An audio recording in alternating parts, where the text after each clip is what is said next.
ओम श्री गणेशाय नमः। श्री सरस्वत्यै नमः। श्री वेदव्यासाय नमः। नारायणं नमस्कृत्य नरं चैव नरोत्तमं देवीं सरस्वतीं व्यासं ततो जयमुदीरयेत्। 39:शततमोऽध्यायः। भीमसेन और कर्ण का युद्ध तथा कर्ण की पराजय। धृतराष्ट्र उवाच। धृतराष्ट्र ने पूछा, संजय, इस प्रकार मेघ की गर्जना के समान गंभीर स्वर से सिंहनाद करते हुए महाबली भीमसेन को किन वीरों ने रोका? मैं तो तीनों लोकों में किसी को ऐसा नहीं देखता जो क्रोध में भरे हुए भीमसेन के सामने युद्ध स्थल में खड़ा हो सके। संजय, मुझे ऐसा कोई वीर पुरुष नहीं दिखाई देता जो काल के समान गदा उठाकर युद्ध की इच्छा रखने वाले भीमसेन के सामने समर भूमि में ठहर सके, जो रथ से रथ को और हाथी से हाथी को मार सकता है। उस वीर पुरुष के सामने साक्षात इंद्र ही क्यों न हो, कौन युद्ध के लिए खड़ा होगा? क्रोध में भरकर मेरे पुत्रों का वध करने की इच्छा वाले भीमसेन के आगे दुर्योधन के हित में तत्पर रहने वाले कौन कौन योद्धा खड़े हो सके? भीमसेन दावानल के समान है और मेरे पुत्र तिनकों के समान। उन्हें जला डालने की इच्छा वाले भीमसेन के सामने युद्ध के मुहाने पर कौन कौन से वीर खड़े हुए? जैसे काल समस्त प्रजा को अपना ग्रास बना लेता है, उसी प्रकार युद्ध स्थल में भीमसेन के द्वारा मेरे पुत्रों को काल के गाल में जाते देख किन वीरों ने आगे बढ़कर भीमसेन को रोका? मुझे भीमसेन से जैसा भय लगता है, वैसा न तो अर्जुन से और न श्री कृष्ण से, न सात्यकी से और न धृष्टद्युम्न से ही लगता है। संजय, मेरे पुत्रों को दग्ध करने की इच्छा से प्रज्वलित हुए भीम रूपी अग्निदेव के सामने कौन कौन शूरवीर डटे रह सके, यह मुझे बताओ। संजय उवाच। संजय ने कहा, राजन, इस प्रकार गरजते हुए महाबली भीमसेन पर बलवान कर्ण ने भयंकर सिंहनाद के साथ आक्रमण किया। अत्यंत अमर्षशील कर्ण ने रणभूमि में अपना बल दिखाने के लिए अपने विशाल धनुष को खींचते और युद्ध की अभिलाषा रखते हुए जैसे वृक्ष वायु का मार्ग रोकता है, उसी प्रकार भीमसेन का मार्ग अवरुद्ध कर दिया। वीर भीमसेन भी अपने सामने कर्ण को खड़ा देख अत्यंत कुपित हो उठे और तुरंत ही उसके ऊपर सान पर चढ़ाकर तेज किए हुए बाण बलपूर्वक छोड़ने लगे। कर्ण ने भी उन बाणों को ग्रहण किया और उनके विपरीत बहुत से बाण चलाए। उस समय कर्ण और भीमसेन के संघर्ष में विजय के लिए प्रयत्नशील होकर देखने वाले संपूर्ण योद्धाओं के शरीर कांपने से लगे। उन दोनों में ताल ठोकने की आवाज सुनकर तथा समरांगण में भीमसेन की घोर गर्जना सुनकर रथियों और घुड़सवारों के भी शरीर थर थर कांपने लगे। वहां आए हुए क्षत्रिय शिरोमणि योद्धा महामना पांडुनंदन भीमसेन के बारंबार होने वाले घोर सिंहनाद से आकाश और पृथ्वी को व्याप्त मानने लगे। उस समरांगण में प्रायः संपूर्ण योद्धाओं के धनुष तथा अन्य अस्त्र शस्त्र हाथों से छूटकर पृथ्वी पर गिर पड़े। कितनों के तो प्राण ही निकल गए। सारी सेना के समस्त वाहन संत्रस्त होकर मल मूत्र त्यागने लगे। उनका मन उदास हो गया। बहुत से भयंकर अपशकुन प्रकट होने लगे। राजन, कर्ण और भीम के उस भयंकर युद्ध में आकाश गीधों, कौवों और कंकों से छा गया। तदनंतर कर्ण ने 20 बाणों से भीमसेन को गहरी चोट पहुंचाई। फिर तुरंत ही उनके सारथी को 5 बाणों से बींध डाला। तब शीघ्रता करने वाले महायशस्वी भीमसेन ने भी हंसकर 64 बाणों द्वारा रणभूमि में कर्ण पर आक्रमण किया। राजन, फिर महाधनुर्धर कर्ण ने 4 बाण चलाए, परंतु भीमसेन ने अपने हाथ की फुर्ती दिखाते हुए झुकी हुई गांठ वाले अनेक बाणों द्वारा अपने पास आने के पहले ही कर्ण के बाणों के टुकड़े टुकड़े कर दिए। तब कर्ण ने अनेकों बार बाण समूहों की वर्षा करके भीमसेन को आच्छादित कर दिया। कर्ण के द्वारा बारंबार आच्छादित होते हुए पांडुनंदन महारथी भीम ने कर्ण के धनुष को मुट्ठी पकड़ने की जगह से काट दिया और झुकी हुई गांठ वाले बहुत से बाणों द्वारा उसे घायल कर दिया।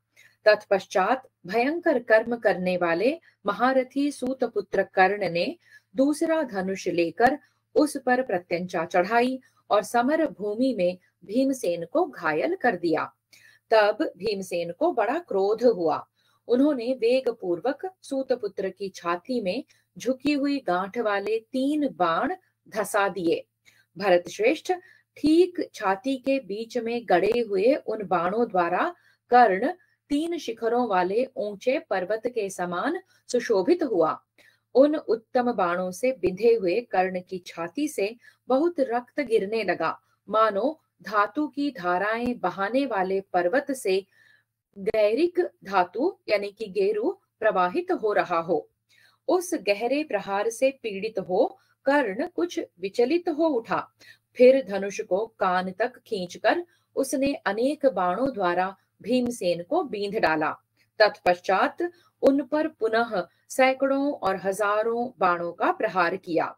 सुदृढ़ धनुर्धर कर्ण के बाणों से पीड़ित हो भीमसेन ने एक क्षुर के द्वारा तुरंत ही उसके धनुष की प्रत्यंचा काट दी। साथ ही उसके सारथी को एक भल्ल से मारकर रथ की बैठक से नीचे गिरा दिया। इतना ही नहीं, महारथी भीम ने उसके चारों घोड़ों के भी प्राण ले लिए। प्रजानाथ, उस समय कर्ण भय के मारे उस अश्वहीन रथ से कूदकर तुरंत ही वृषसेन के रथ पर जा बैठा। इस प्रकार बलवान एवं प्रतापी भीमसेन ने रणभूमि में कर्ण को पराजित करके मेघ गर्जना के समान गंभीर स्वर से सिंहनाद किया। भीमसेन का वह महान सिंहनाद सुनकर उनके द्वारा युद्ध में कर्ण को पराजित हुआ जान राजा युधिष्ठिर बड़े प्रसन्न हुए। उस समय पांडव सेना सब ओर शंखनाद करने लगी। शत्रु सेना की शंख ध्वनि सुनकर आपके सैनिक भी जोर जोर से गर्जना करने लगे। राजा युधिष्ठिर ने युद्ध स्थल में हर्ष के कारण अपनी सेना को शंख और बाणों की ध्वनि तथा हर्षनाद से व्याप्त कर दिया। इसी समय अर्जुन ने गांडीव धनुष की टंकार की और भगवान श्री कृष्ण ने पांचजन्य शंख बजाया, परंतु उसकी ध्वनि को तिरोहित करके गरजते हुए भीमसेन का भयंकर सिंहनाद संपूर्ण सेनाओं में सुनाई देने लगा। तदनंतर वे दोनों वीर एक दूसरे पर पृथक पृथक सीधे जाने वाले बाणों का प्रहार करने लगे।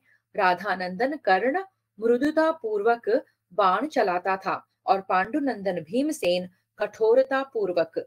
महाराज, कुंती पुत्र भीमसेन के द्वारा कर्ण को बहुसंख्यक बाणों से पीड़ित हुआ देख दुर्योधन ने दुष्यल से कहा, दुष्यल, देखो कर्ण संकट में पड़ा है, तुम शीघ्र उसके लिए रथ प्रस्तुत करो।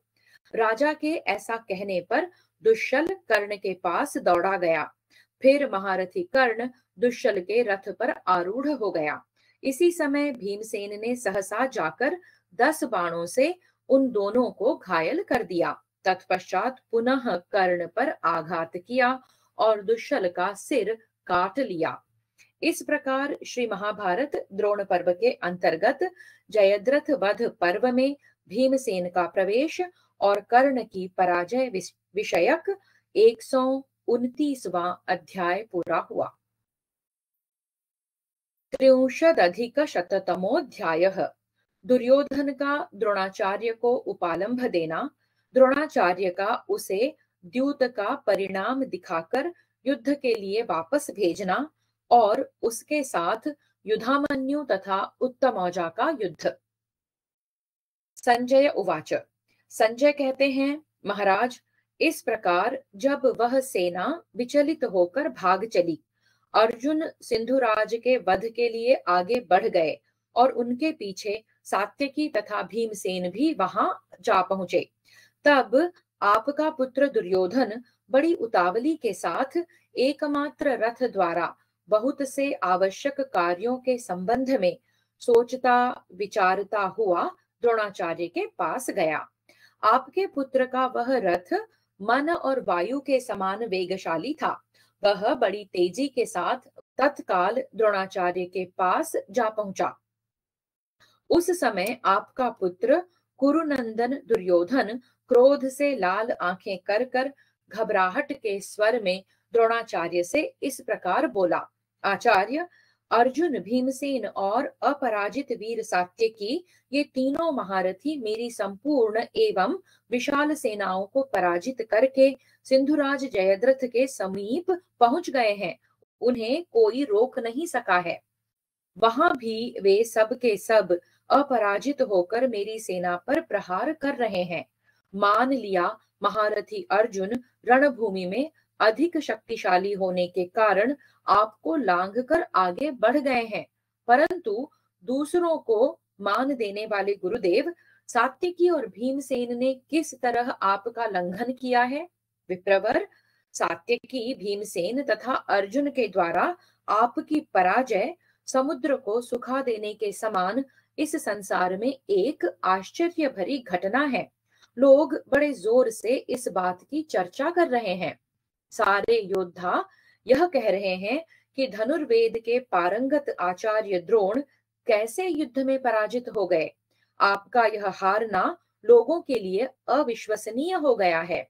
वास्तव में मेरा भाग्य ही खोटा है। ये तीनों महारथी जहां आप जैसे पुरुष सिंह वीर को लांघ कर आगे बढ़ गए हैं, उस युद्ध में मेरा विनाश ही अवश्यम भावी है। ऐसी परिस्थिति में जो कर्तव्य है उसके संबंध में आपकी क्या राय है, यह बताइए। मानद, जो हो गया सो तो हो ही गया। अब जो शेष कार्य है उसका विचार कीजिए। ब्राह्मण, इस समय सिंधुराज की रक्षा के लिए तुरंत करने योग्य जो कार्य हमारे सामने प्राप्त है उसे अच्छी तरह सोच विचार कर शीघ्र संपन्न कीजिए। द्रोण उवाच। द्रोणाचार्य ने कहा, तात, सोचने विचारने को तो बहुत कुछ है, किंतु इस समय जो कर्तव्य प्राप्त है वह मुझसे सुनो। पांडव पक्ष के 3 महारथी हमारी सेना को लांघ कर आगे बढ़ गए हैं। पीछे उनका जितना भय है उतना ही आगे भी है, परंतु जहां अर्जुन और श्री कृष्ण है वहीं मेरी समझ में अधिक भय की आशंका है। इस समय कौरव सेना आगे और पीछे से भी शत्रुओं के आक्रमण का शिकार हो रही है। इस परिस्थिति में मैं सबसे आवश्यक कार्य यही मानता हूं कि सिंधुराज जयद्रथ की रक्षा की जाए। तात, जयद्रथ कुपित हुए अर्जुन से डरा हुआ है, अतः वह हमारे लिए सबसे रक्षणीय है। भयंकर वीर सात्यकी और भीमसेन भी जयद्रथ को ही लक्ष्य करके गए हैं। शकुनी की बुद्धि में जो जुआ खेलने की बात पैदा हुई थी वह वास्तव में आज इस रूप में सफल हो रही है। उस दिन सभा में किसी पक्ष की जीत या हार नहीं हुई थी। आज यहाँ जो हम लोग प्राणों की बाजी लगाकर जुआ खेल रहे हैं, इसमें वास्तविक हार जीत होने वाली है। शकुनी कौरव सभा में पहले जिन भयंकर पासों को हाथ में लेकर जुए का खेल खेलता था, उन्हें वह तो पासे ही समझता था, परंतु वास्तव में वे दुर्धर्ष बाण थे। तात, असली जुआ तो वहां हो रहा है जहां तुम्हारे बहुत से कौरव योद्धा खड़े हैं। उस सेना को ही तुम जुआरी समझो। प्रजानाथ, बाणों को ही पासे मान लो। राजन, सिंधुराज जयद्रथ को ही बाजी या दांव समझो। उसी पर जुए की हार जीत का फैसला होगा। महाराज, सिंधुराज के ही जीवन की बाजी लगाकर शत्रुओं के साथ हमारी भारी द्यूत क्रीड़ा चल रही है। यहाँ तुम सब लोग अपने जीवन का मोह छोड़कर रणभूमि में विधि पूर्वक जयद्रथ की रक्षा करो। निश्चय ही उसी पर हम द्यूत क्रीड़ा करने वालों की असली हार जीत निर्भर है। राजन, जहां वे महाधनुर्धर योद्धा सावधान होकर सिंधुराज की रक्षा करने लगे हैं, वहीं तुम स्वयं ही शीघ्र चले जाओ और सिंधुराज के उन रक्षकों की रक्षा करो। मैं तो यहीं रहूंगा और तुम्हारे पास दूसरे दूसरे रक्षकों को भेजता रहूंगा। साथ ही पांडवों तथा सृंजयों सहित आए हुए पांचालों को व्यूह के भीतर जाने से रोकूंगा। तदनंतर आचार्य की आज्ञा से दुर्योधन अपने आप को उग्र कर्म करने के लिए तैयार करके अपने अनुचरों के साथ शीघ्र वहां से चला गया। अर्जुन के चक्र रक्षक पांचाल राजकुमार युधामन्यु और उत्तमौजा सेना के बाहरी भाग से होकर सव्यसाची अर्जुन के समीप जाने लगे। महाराज, जब अर्जुन युद्ध की इच्छा से आपकी सेना के भीतर घुसे थे, उस समय ये दोनों भीम के साथ ही थे, किंतु कृतवर्मा ने उन दोनों को पहले रोक दिया था। अब वे दोनों वीर पार्श्व भाग से आपकी सेना का भेदन करके उसके भीतर घुस गए। पार्श्व भाग से सेना के भीतर आते हुए उन दोनों वीरों को कुरुराज दुर्योधन ने देखा। तब उस बलवान भरतवंशी वीर दुर्योधन ने तुरंत आगे बढ़कर बड़ी उतावली के साथ आते हुए उन दोनों भाइयों के साथ भारी युद्ध छेड़ दिया। वे दोनों क्षत्रिय शिरोमणि विख्यात महारथी वीर थे। उन दोनों ने युद्ध स्थल में धनुष उठाकर दुर्योधन पर धावा बोल दिया। युधामन्यु ने कंक पत्र युक्त 30 बाणों द्वारा दुर्योधन को घायल कर दिया। फिर 20 बाणों से उसके सारथी को और 4 से चारों घोड़ों को बींध डाला। तब आपके पुत्र दुर्योधन ने एक बाण से युधामन्यु की ध्वजा काट डाली और एक से उसके धनुष के 2 टुकड़े कर दिए। इतना ही नहीं, एक भल्ल मारकर उसने युधामन्यु के सारथी को भी रथ की बैठक से नीचे गिरा दिया। फिर 4 तीखे बाणों द्वारा उसके चारों घोड़ों को भी घायल कर दिया। इससे युधामन्यु भी कुपित हो उठा। उसने युद्ध स्थल में बड़ी उतावली के साथ आपके पुत्र की छाती में 30 बाण मारे।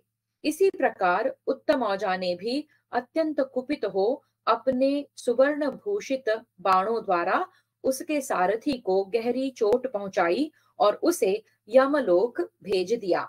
राजेंद्र, तब दुर्योधन ने भी पांचाल राज उत्तमौजा के चारों घोड़ों और दोनों पार्श्व रक्षकों को सारथी सहित मार डाला।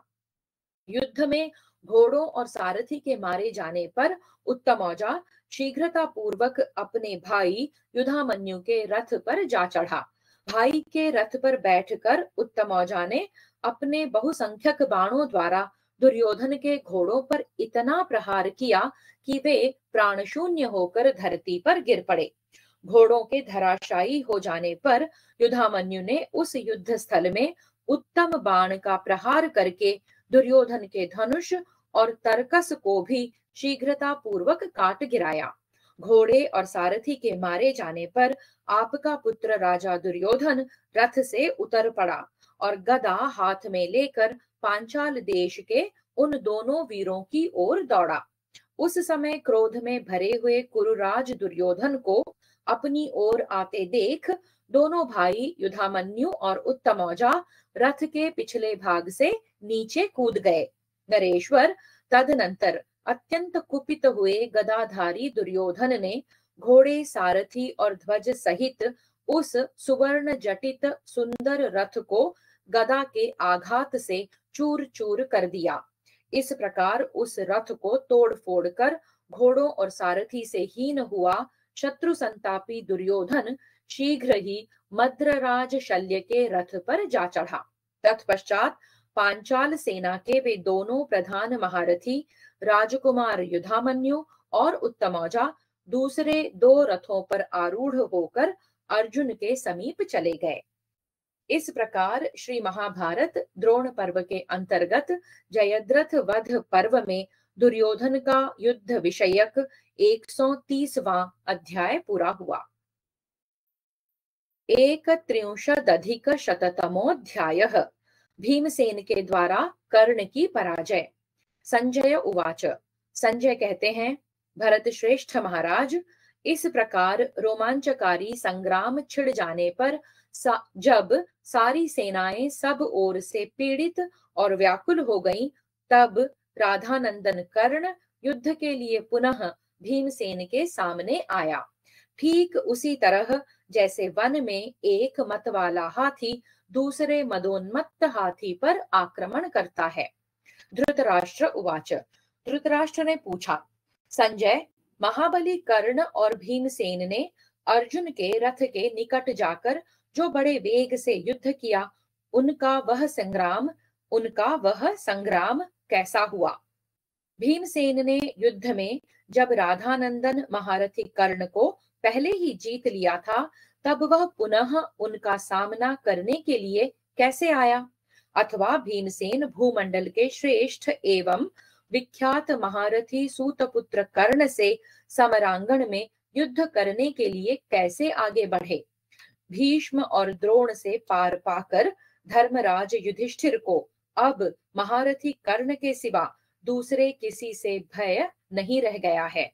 पहले जिस महाबाहु महामना राधानंदन कर्ण के बल पराक्रम का नित्य चिंतन करते हुए राजा युधिष्ठिर भय के मारे बहुत वर्षों तक नींद नहीं लेते थे, उसी सूतपुत्र कर्ण के साथ भीमसेन ने समर भूमि में किस तरह युद्ध किया?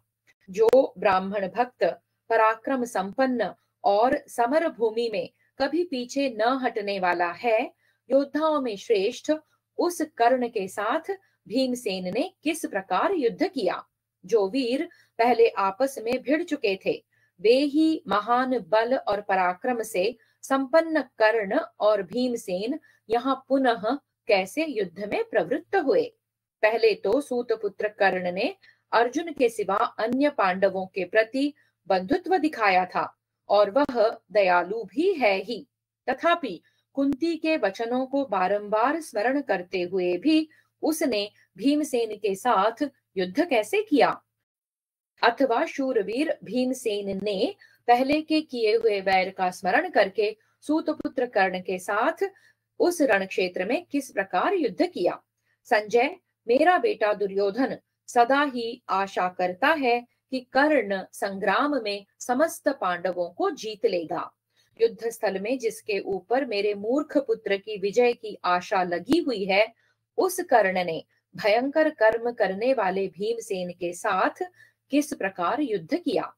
तात, जिसका आश्रय लेकर मेरे पुत्रों ने महारथी पांडवों के साथ वैर ठाना है, उस सूतपुत्र कर्ण के साथ भीमसेन ने किस प्रकार युद्ध किया?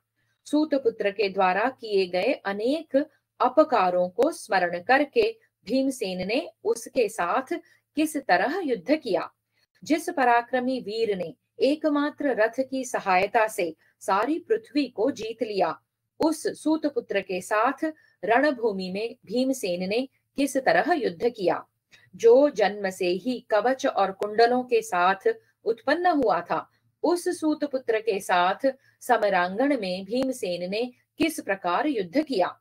संजय, उन दोनों वीरों में जिस प्रकार युद्ध हुआ और उनमें से जिस एक को विजय प्राप्त हुई, उसका वह सब समाचार मुझे ठीक ठीक बताओ, क्योंकि तुम इस कार्य में कुशल हो। संजय उवाच। संजय ने कहा, राजन, भीमसेन ने रथियों में श्रेष्ठ राधापुत्र कर्ण को छोड़कर वहां जाने की इच्छा की जहां वीर श्री कृष्ण और अर्जुन विद्यमान थे। महाराज, वहां से जाते हुए भीमसेन पर आक्रमण करके राधापुत्र कर्ण ने उनके ऊपर कंक पत्र युक्त बाणों की उसी प्रकार वर्षा आरंभ कर दी जैसे बादल पर्वत पर जल की वर्षा करता है। बलवान अधिरथ पुत्र ने खिलते हुए कमल के समान मुख से हंसकर जाते हुए भीम को युद्ध के लिए ललकारा। कर्ण उवाच। कर्ण ने कहा, भीमसेन, तुम्हारे शत्रुओं ने स्वप्न में भी यह नहीं सोचा था कि तुम युद्ध में पीठ दिखाओगे परंतु इस समय अर्जुन से मिलने के लिए तुम मुझे पीठ क्यों दिखा रहे हो? पांडव नंदन, तुम्हारा यह कार्य कुंती के पुत्र के योग्य नहीं है, अतः मेरे सम्मुख रहकर मुझ पर बाणों की वर्षा करो। कर्ण की ओर से रण क्षेत्र में वह युद्ध की ललकार भीमसेन न सह सके। उन्होंने अर्धमंडल गति से घूमकर सूतपुत्र के साथ युद्ध आरंभ कर दिया। महायशस्वी भीमसेन संपूर्ण शस्त्रों के चलाने में निपुण, कवचधारी तथा द्वैरथ युद्ध के लिए तैयार कर्ण के ऊपर सीधे जाने वाले बाणों की वर्षा करने लगे। कलह का अंत करने की इच्छा से महाबली भीमसेन कर्ण को मार डालना चाहते थे और इसीलिए उसे बाणों द्वारा क्षत विक्षत कर रहे थे। वे कर्ण को मारकर उसके अनुगामी सेवकों का भी वध करने की इच्छा रखते थे। माननीय नरेश, शत्रुओं को संताप देने वाले पांडुनंदन भीमसेन कुपित हो अमरशवश कर्ण पर नाना प्रकार के भयंकर बाणों की वर्षा करने लगे। उत्तम अस्त्रों का ज्ञान रखने वाले सूतपुत्र कर्ण ने अपने अस्त्रों की माया से मत वाले हाथी के समान मस्ती से चलने वाले भीमसेन की उस बाण वर्षा को ग्रस लिया। महाबाहु महाधनुर्धर बलवान कर्ण अपनी विद्या द्वारा आचार्य द्रोण के समान यथावत पूजित हो रण क्षेत्र में विचरने लगा। राजन, क्रोध पूर्वक युद्ध करने वाले कुंती पुत्र भीमसेन की हंसी उड़ाता हुआ सा कर्ण उनके सामने जा पहुंचा। कुंती कुमार भीम युद्ध स्थल में कर्ण की उस हंसी को न सह सके। सब ओर युद्ध करते हुए समस्त वीरों को देखते देखते बलवान भीमसेन ने कुपित हो सामने आए हुए कर्ण की छाती में वत्सदंत नामक बाणों द्वारा उसी प्रकार चोट पहुंचाई जैसे महावत महान गजराज को अंकुशों द्वारा पीड़ित करता है। तत्पश्चात विचित्र कवच धारण करने वाले सूतपुत्र को सान पर चढ़ाकर तेज किए हुए सुवर्णमय पंख वाले तथा अच्छी तरह छोड़े हुए 21 बाणों द्वारा पुनः क्षत विक्षत कर दिया। उधर कर्ण ने भीमसेन के सोने की जालियों से आच्छादित हुए वायु के समान वेगशाली घोड़ों को 5-5 बाणों से वेध दिया। राजन, तदनंतर आधे निमेष में ही भीमसेन के रथ पर कर्ण द्वारा बाणों का जाल सा बिछाया जाता दिखाई दिया। महाराज, वहां कर्ण के धनुष से छूटे हुए बाणों द्वारा उस समय रथ, ध्वज और सारथी सहित पांडुनंदन भीमसेन आच्छादित हो गए।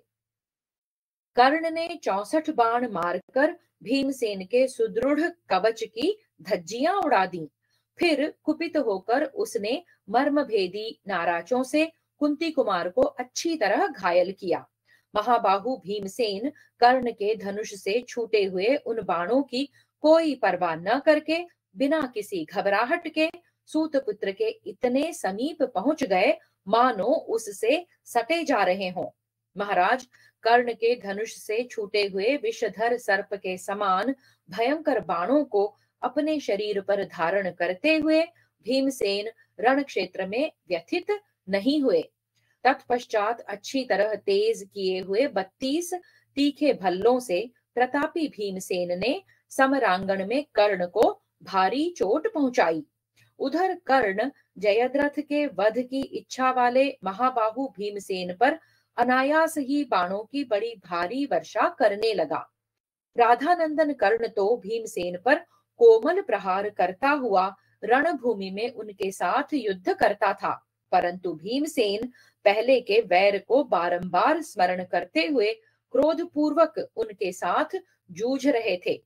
शत्रुओं का नाश करने वाले अमर्षशील भीमसेन कर्ण द्वारा दिखाई जाने वाली कोमलता या ढिलाई को अपने लिए अपमान समझकर उसे सह न सके, अतः उन्होंने भी तुरंत ही उस पर बाणों की वर्षा प्रारंभ कर दी। युद्ध स्थल में भीमसेन के द्वारा चलाए हुए वे बाण कूजते हुए पक्षियों के समान वीर कर्ण पर सब ओर से पड़ने लगे। भीमसेन के धनुष से छूटे हुए चमचमाती हुई धार वाले सुवर्णमय पंखों से सुशोभित उन बाणों ने राधानंदन कर्ण को उसी प्रकार ढक दिया जैसे पतिंगे आग को आच्छादित कर लेते हैं।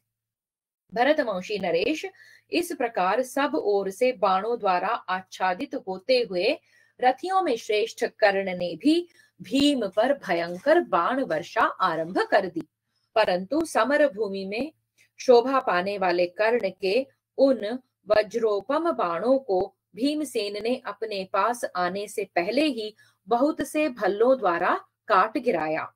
भरत नंदन शत्रुओं का दमन करने वाले सूर्यपुत्र कर्ण ने युद्ध में पुनः बाण वर्षा करके भीमसेन को ढक दिया।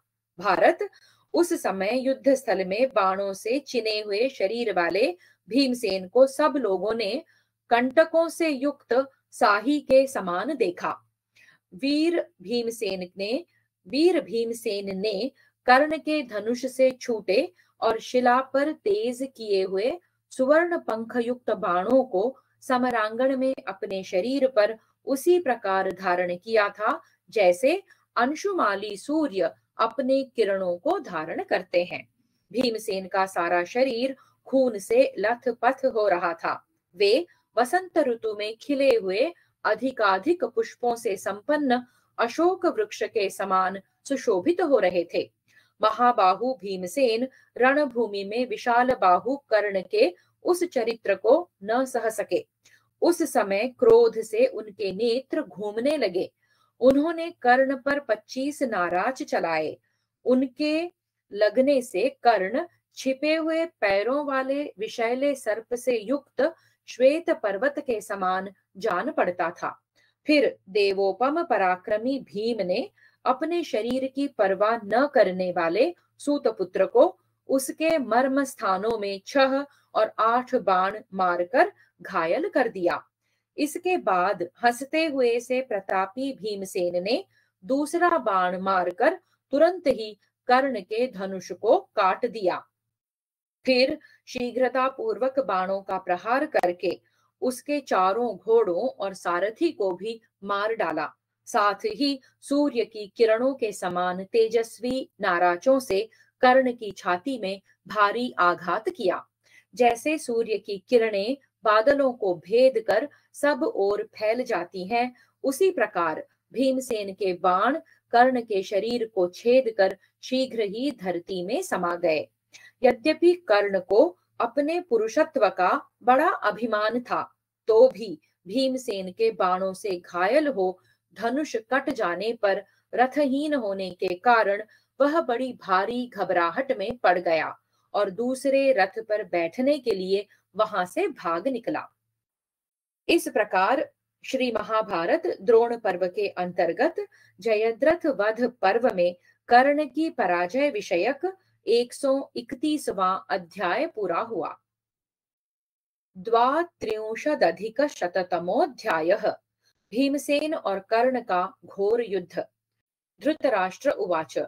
धृतराष्ट्र ने कहा, संजय, भृगु वंश शिरोमणि धनुर्धर परशुराम जी साक्षात भगवान शंकर के शिष्य हैं तथा कर्ण उन्हीं का शिष्यत्व ग्रहण करके अस्त्र विद्या में उनके समान ही सुयोग्य हो गया था। अथवा शिष्योचित सद्गुणों से संपन्न परशुराम का वह शिष्य उनसे भी बढ़ चढ़कर है, तो भी उसे कुंती कुमार भीमसेन ने खेल खेल में ही पराजित कर दिया।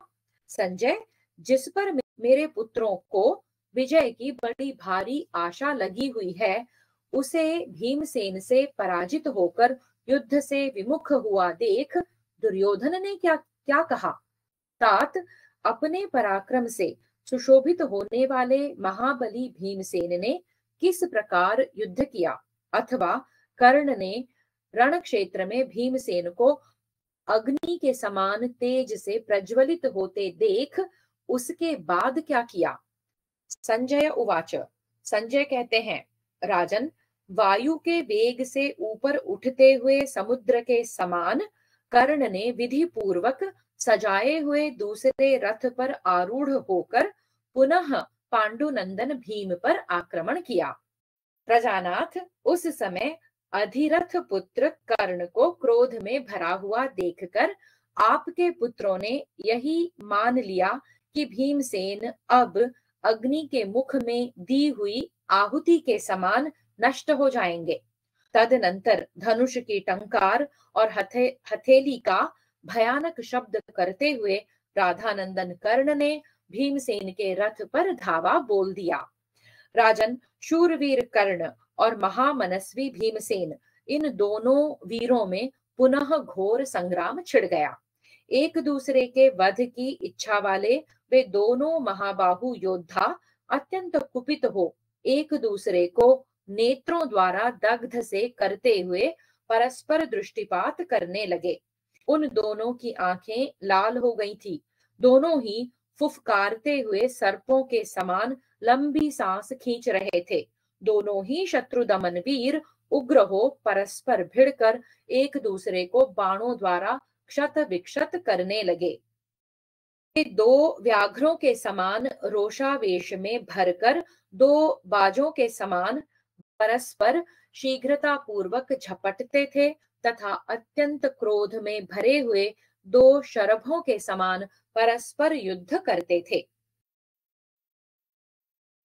जुआ के समय वनवास काल में तथा विराट नगर में जो दुख प्राप्त हुआ था उसका स्मरण करके आपके पुत्रों ने जो पांडवों के राज्यों तथा समुज्वल रत्नों का अपहरण किया था उसे याद करके पुत्रों सहित आपने पांडवों को जो निरंतर क्लेश प्रदान किया है उन्हें ध्यान में लाकर निरपराध कुंती देवी तथा उनके पुत्रों को जो आपने जला डालने की इच्छा की थी, सभा के भीतर आपके दुरात्मा पुत्रों ने जो द्रौपदी को महान कष्ट पहुंचाया था, दुशासन ने जो उसके केश पकड़े थे, भारत कर्ण ने जो उसके प्रति कठोर वचन सुनाए थे तथा कुरुनंदन आपकी आंखों के सामने ही कौरवों ने जो द्रौपदी से यह कहा था कि कृष्णे तू दूसरा पति कर ले, तेरे ये पति अब नहीं रहे। कुंती के सभी पुत्र थोथे तिलों के समान निर्वीर्य होकर नरक में दुख में पड़ गए हैं। महाराज, आपके पुत्र जो द्रौपदी को दासी बनाकर उसका उपभोग करना चाहते थे तथा काले मृग चर्म धारण करके वन की ओर प्रस्थान करते समय पांडवों के प्रति सभा में आपके समीप ही कर्ण ने जो कटु वचन सुनाए थे और पांडवों को तिनकों के समान समझकर जो आपका पुत्र दुर्योधन उछलता कूदता था, स्वयं सुखमयी परिस्थिति में रहते हुए भी जो उस अचेत मूर्ख ने संकट में पड़े हुए पांडवों के प्रति क्रोध का भाव दिखाया था, इन सब बातों को तथा बचपन से लेकर अब तक आपकी ओर से प्राप्त हुए अपने दुखों को याद करके शत्रुओं का दमन करने वाले शत्रुनाशक धर्मात्मा भीमसेन अपने जीवन से विरक्त हो उठे थे। उस समय भरत वंश के उस सिंह ने अपने जीवन का मोह छोड़कर सुवर्णमय पृष्ठभाग से सुशोभित दुर्धर्ष एवं विशाल धनुष की टंकार करते हुए वहां कर्ण पर धावा किया। कर्ण के रथ पर भीमसेन ने सान पर चढ़ाकर स्वच्छ किए हुए तेजस्वी बाणों का जाल सा बिछाकर सूर्य की प्रभा को आच्छादित कर दिया। तब अधिरथ पुत्र कर्ण ने हंसकर शिला पर तेज किए हुए पंख युक्त बाणों द्वारा भीमसेन के उन बाण समूहों को तुरंत ही छिन्न भिन्न कर दिया। महारथी महाबाहु महाबली अधिरथ पुत्र कर्ण ने उस समय 9 तीखे बाणों से भीमसेन को घायल कर दिया। जैसे मत वाला हाथी अंकुश से रोका जाए, उसी प्रकार पंख युक्त बाणों द्वारा रोके जाते हुए भीमसेन तनिक भी घबराहट में न पड़कर सूतपुत्र कर्ण पर चढ़ आए। जैसे मत वाला हाथी दूसरे मत वाले हाथी पर धावा करता है, उसी प्रकार पांडव शिरोमणि वेगशाली भीम को वेग पूर्वक आक्रमण करते देख कर्ण भी युद्ध स्थल में उनका सामना करने के लिए आगे बढ़ा। तदनंतर कर्ण ने हर्ष पूर्वक सैकड़ों भेरियों के समान गंभीर ध्वनि करने वाले शंख को बजाकर सब ओर गुंजा दिया। इससे पांडवों की सेना में विक्षुब्ध समुद्र के समान हलचल पैदा हो गई। हाथी, घोड़े, रथ और पैदलों से युक्त उस सेना को विक्षुब्ध हुई देख भीमसेन ने कर्ण के पास जाकर उसे बाणों द्वारा आच्छादित कर दिया। उस रण क्षेत्र में पांडुनंदन भीम को अपने बाणों से आच्छादित करते हुए कर्ण ने रीछ के समान रंग वाले अपने काले घोड़ों को भीमसेन के हंस सदृश श्वेत वर्ण वाले उत्तम घोड़ों के साथ मिला दिया। रीछ के समान रंग वाले और वायु के समान वेगशाली घोड़ों को श्वेत अश्वों के साथ मिला हुआ देख आपके पुत्रों की सेना में हाहाकार मच गया। महाराज, वायु के समान वेग वाले वे सफेद और काले घोड़े परस्पर मिलकर आकाश में उठे हुए सफेद और काले बादलों के समान अधिक शोभा पा रहे थे। रोषावेश में भरकर क्रोध से लाल आंखें किए कर्ण और भीमसेन को देखकर आपके महारथी भयभीत हो कांपने लगे। भरत श्रेष्ठ, उन दोनों का संग्राम यमराज के राज्य के समान अत्यंत भयंकर था। प्रेत राज की पुरी के समान उसकी ओर देखना अत्यंत कठिन हो रहा था। उस विचित्र से समाज को देखते हुए महारथियों ने उस महासमर में निश्चय ही उन दोनों में से किसी एक ही व्यक्ति की विजय होती नहीं देखी। राजन प्रजानाथ, पुत्रों सहित आपकी कुमंत्रणा के फलस्वरूप महान अस्त्रधारी भीमसेन और कर्ण का अत्यंत निकट से होने वाला संघर्ष सब लोग देख रहे थे। उन दोनों अद्भुत पराक्रमी शत्रुहंता वीरों ने एक दूसरे को तीखे बाणों से आच्छादित करते हुए आकाश को बाण समूहों से व्याप्त कर दिया। पैने बाणों द्वारा एक दूसरे को मार डालने की इच्छा वाले वे दोनों महारथी वीर वर्षा करने वाले बादलों के समान अत्यंत दर्शनीय हो रहे थे। प्रभो, उन दोनों शत्रुहंता वीरों ने सुवर्ण निर्मित बाणों की वर्षा करके आकाश को उसी प्रकार प्रकाशमान कर दिया जैसे बड़ी बड़ी उल्काओं के गिरने से वह प्रकाशित होने लगता है। राजन, उन दोनों के छोड़े हुए गीध की पांख वाले बाण शरद ऋतु के आकाश में मत वाले सरसों की श्रेणियों के समान सुशोभित होते थे। शत्रुदमन भीमसेन को सूतपुत्र के साथ उलझा हुआ देख श्री कृष्ण और अर्जुन ने भीम पर यह बहुत बड़ा भार समझा। उस युद्ध स्थल में कर्ण और भीमसेन के छोड़े हुए बाणों से अत्यंत घायल हुए घोड़े, मनुष्य और हाथी बाणों के गिरने के स्थान को लांघ कर उससे दूर जा गिरते थे। राजन महाराज, कुछ सैनिक गिर रहे थे, कुछ गिर चुके थे और दूसरे बहुत से योद्धा प्राण शून्य हो गए थे।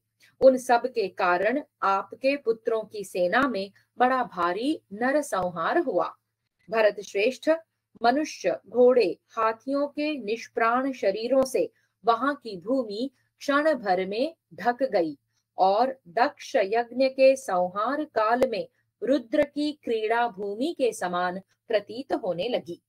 इस प्रकार श्री महाभारत द्रोण पर्व के अंतर्गत जयद्रथ वध पर्व में भीमसेन और कर्ण का युद्ध विषयक 132वां अध्याय पूरा हुआ।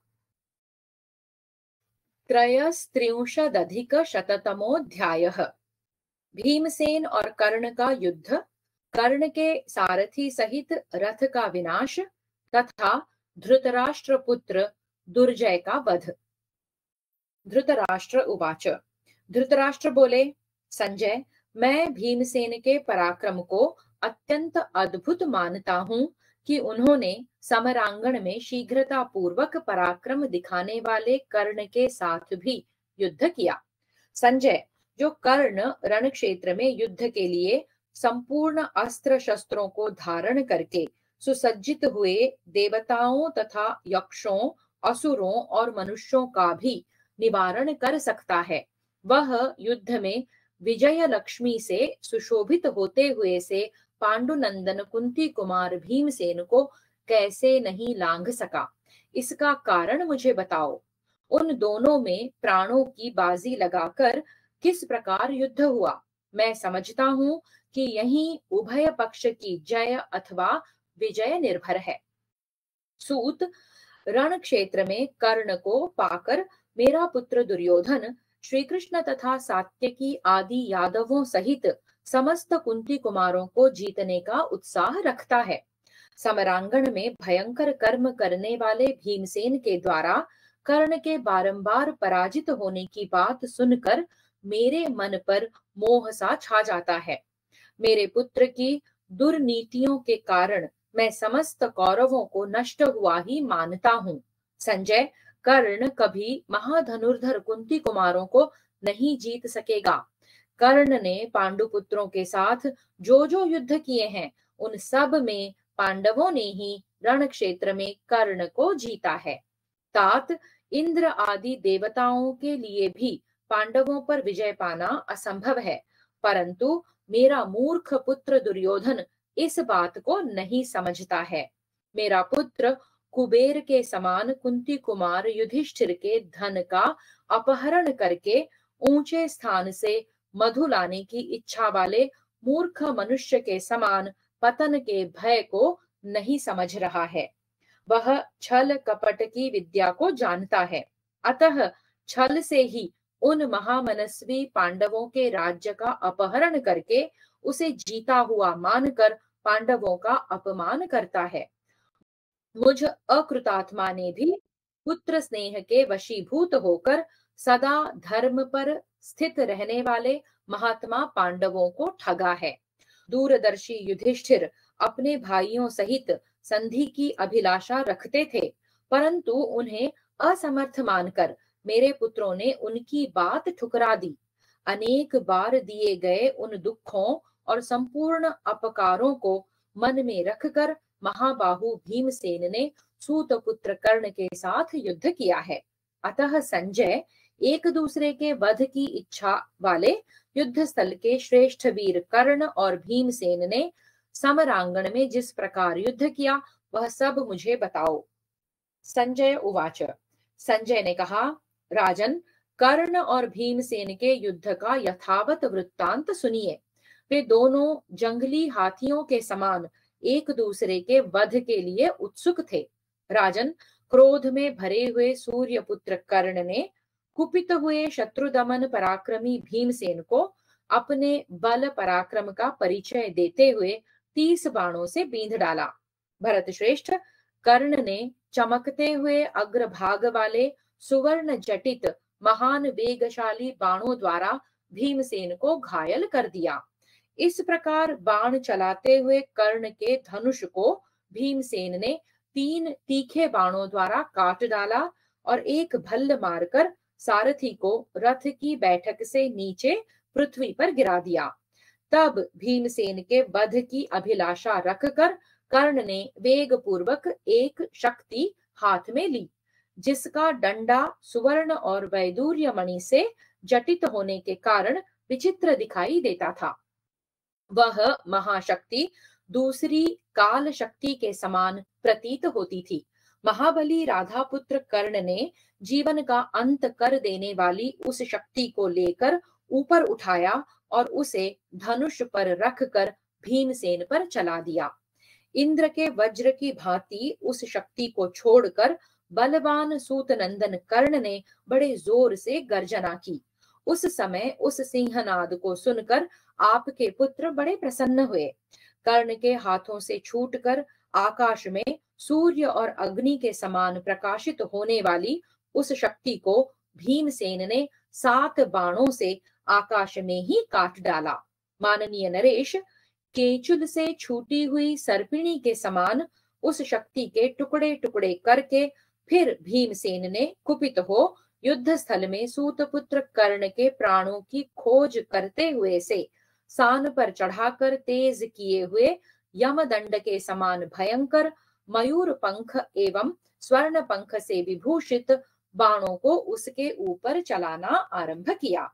तब कर्ण ने भी सुवर्ण में पीठ वाले दूसरे दुर्धर्ष एवं विशाल धनुष को हाथ में लेकर खींचा और बाणों की वर्षा प्रारंभ कर दी। राजन, वसुषेण यानी कि कर्ण के छोड़े हुए 9 विशाल बाणों को पांडुपुत्र भीमसेन ने झुकी हुई गांठ वाले 9 बाणों द्वारा काट गिराया। महाराज, भीमसेन ने कर्ण के बाणों को काटकर सिंह के समान गर्जना की।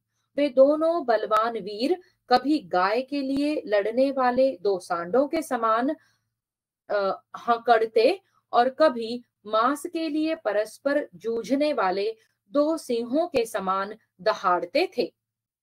वे गौशालाओं में लड़ने वाले 2 बड़े बड़े सांडों के समान एक दूसरे पर चोट करने की इच्छा रखते हुए अवसर ढूंढते और परस्पर आंखें तरेर कर देखते थे। जैसे 2 विशाल गजराज अपने दांतों के अग्रभागों द्वारा एक दूसरे पर भिड़ गए हों, उसी प्रकार कर्ण और भीमसेन धनुष को पूर्णतः खींचकर छोड़े गए बाणों द्वारा एक दूसरे को चोट पहुंचाते थे। महाराज, वे परस्पर शस्त्रों की वर्षा करके एक दूसरे को दग्ध करते, क्रोध से आंखें फाड़ फाड़ कर देखते, कभी हंसते और कभी बारंबार एक दूसरे को डांटते और शंखनाद करते हुए परस्पर जूझ रहे थे। आर्य, भीमसेन ने पुनः कर्ण के धनुष को मुट्ठी पकड़ने की जगह से काट डाला। शंख के समान श्वेत रंग वाले उसके घोड़ों को भी बाणों द्वारा यमलोक पहुंचा दिया और उसके सारथी को भी मारकर रथ की बैठक से नीचे गिरा दिया। घोड़े और सारथी के मारे जाने पर समरांगण में बाणों द्वारा आच्छादित हुआ सूर्यपुत्र कर्ण दुस्तर चिंता में निमग्न हो गया। बाण समूहों से मोहित होने के कारण उसे यह नहीं सूझता था कि अब क्या करना चाहिए। कर्ण को इस प्रकार संकट में पड़ा देख राजा दुर्योधन क्रोध से कांपने सा लगा और दुर्जय को आदेश देता हुआ बोला, दुर्जय, जाओ, राधानंदन कर्ण को सामने ही पांडुपुत्र भीमसेन काल का ग्रास बनाना चाहता है। तुम कर्ण का बल बढ़ाते हुए उस बिना दाढ़ी मूछ के भुंडे भीमसेन को शीघ्र मार डालो। ऐसा आदेश मिलने पर आपके पुत्र दुर्योधन से बहुत अच्छा कहकर आपके दूसरे पुत्र दुर्जय ने युद्ध में आसक्त हुए भीमसेन पर बाणों की वर्षा करते हुए आक्रमण किया। उसने 9 बाणों से भीमसेन को, 8 बाणों से उनके घोड़ों को और 6 बाणों से सारथी को घायल कर दिया। फिर 3 बाणों द्वारा उनकी ध्वजा पर आघात करके उन्हें भी पुनः 7 बाणों से बींध डाला। तब भीमसेन ने भी अत्यंत कुपित होकर अपने शीघ्रगामी बाणों द्वारा दुर्जय या दुष्पराजय के मर्म स्थल को विदीर्ण करके उसे सारथी और घोड़ों सहित यमलोक भेज दिया। आभूषण भूषित दुर्जय अपने क्षत विक्षत अंगों से पृथ्वी पर गिरकर चोट खाए हुए सर्प के समान छटपटाने लगा। उस समय कर्ण ने शोकार्त होकर रोते रोते आपके पुत्र की परिक्रमा की। इस प्रकार अपने अत्यंत वैरी कर्ण को रथहीन करके मुस्कुराते हुए भीमसेन ने उसे बाण समूहों, शतघ्नियों और शंकुओं से आच्छादित कर दिया। भीमसेन के बाणों से क्षत विक्षत होने पर भी शत्रुओं को संताप देने वाला अतिरथी कर्ण समर भूमि में कुपित भीमसेन को छोड़कर भागा नहीं। इस प्रकार श्री महाभारत द्रोण पर्व के अंतर्गत जयद्रथ वध पर्व में कर्ण और भीमसेन का युद्ध विषयक 133वां अध्याय पूरा हुआ। 134 भीमसेन और कर्ण का युद्ध, धृतराष्ट्र पुत्र दुर्मुख का वध तथा कर्ण का पलायन। संजय उवाच। संजय कहते हैं, राजन, सब प्रकार से रथहीन एवं भीमसेन के द्वारा पुनः पराजित हुए कर्ण ने दूसरे रथ पर बैठकर पांडुकुमार भीमसेन को पुनः बींध डाला। जैसे दो विशाल गजराज अपने दांतों के अग्रभागों द्वारा एक दूसरे से भिड़ गए हों, उसी प्रकार कर्ण और भीमसेन धनुष को पूर्णतः खींचकर छोड़े गए बाणों द्वारा एक दूसरे को चोट पहुंचाने लगे। तदनंतर कर्ण ने अपने बाण समूहों द्वारा भीमसेन को घायल कर दिया। उसने बड़े जोर से गर्जना की और पुनः भीमसेन की छाती में चोट पहुंचाई। तब भीम ने सीधे जाने वाले 10 बाणों से कर्ण को मारकर बदला चुकाया। तत्पश्चात झुकी हुई गांठ वाले 70 बाणों द्वारा पुनः कर्ण को बींध डाला। राजन, भीमसेन ने कर्ण की छाती में 9 बाणों द्वारा गहरी चोट पहुंचाकर एक तीखे बाण से उसकी ध्वजा को भी छेद दिया। तदनंतर जैसे विशाल गजराज को अंकुशों से और घोड़ों को कोड़ों से पीटा जाए, उसी प्रकार कुंती कुमार भीम ने 63 बाणों द्वारा कर्ण को घायल कर दिया। महाराज, यशस्वी पांडुपुत्र के द्वारा अत्यंत घायल होकर वीर कर्ण क्रोध से लाल आंखें करके अपने दोनों जबड़ों को चाटने लगा। राजन, तदनंतर जैसे इंद्र ने बलासुर पर वज्र चलाया था, उसी प्रकार उसने भीमसेन पर समस्त शरीर को विदीर्ण कर देने वाले बाण का प्रहार किया। रण क्षेत्र में सूतपुत्र के धनुष से छूटा हुआ वह विचित्र पंखों वाला बाण भीमसेन को विदीर्ण करके पृथ्वी को चीरता हुआ उसके भीतर समा गया। तब क्रोध से लाल नेत्रों वाले महाबाहु भीमसेन ने 4 बित्ते की बनी हुई वज्र के समान भयंकर तथा सुवर्णमय भुजबंध से विभूषित 6 कोणों वाली भारी गदा उठाकर उसे बिना विचारे सूतपुत्र कर्ण पर चला दिया। जैसे कुपित हुए इंद्र ने वज्र से असुरों का वध किया था, उसी प्रकार क्रोध में भरे भरतवंशी भीम ने अपनी उस गदा से अधिरथ पुत्र कर्ण के उन उत्तम घोड़ों को मार डाला जो अच्छी तरह सवारी का काम देते थे।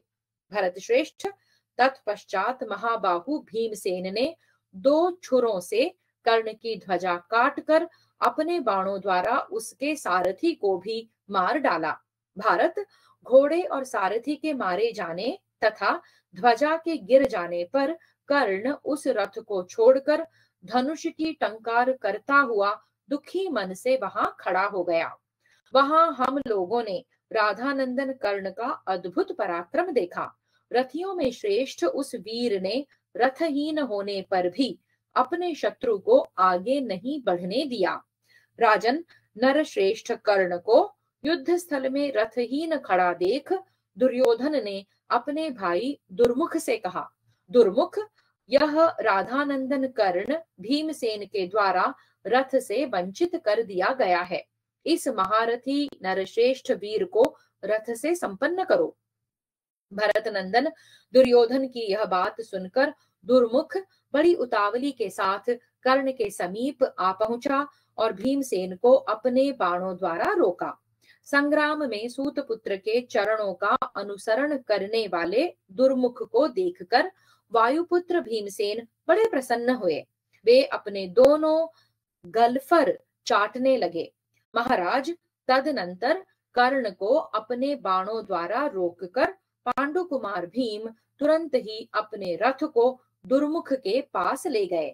राजन, फिर झुकी हुई गांठ वाले 9 सुमुख बाणों द्वारा भीमसेन ने दुर्मुख को उसी क्षण यमलोक पहुंचा दिया।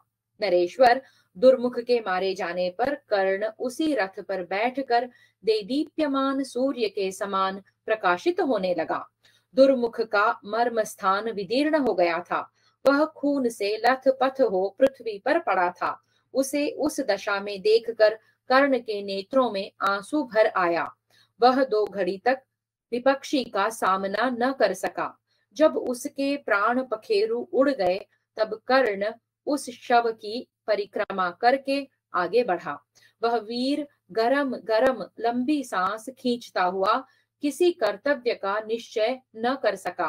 राजन, उसी अवसर में भीमसेन ने सूतपुत्र पर गीध की पांख वाले 14 नाराज चलाए। महाराज, वे महातेजस्वी सुनहरी पांख वाले बाण उसके सुवर्ण जटित कवच को छिन्न भिन्न करके दसों दिशाओं को सुशोभित करने लगे। नरेंद्र, वे रक्त का आहार करने वाले बाण क्रोध भरे काल प्रेरित भुजंगों के समान सूतपुत्र कर्ण का खून पीने लगे। जैसे क्रोध में भरे हुए महान सर्प बिलों में प्रवेश करते समय आधे ही घुस पाए हों, उसी प्रकार वे बाण पृथ्वी में घुसते हुए शोभा पा रहे थे। तब कर्ण ने कुछ विचार न करके अत्यंत भयंकर एवं सुवर्ण भूषित 14 नाराजों से भीमसेन को भी घायल कर दिया।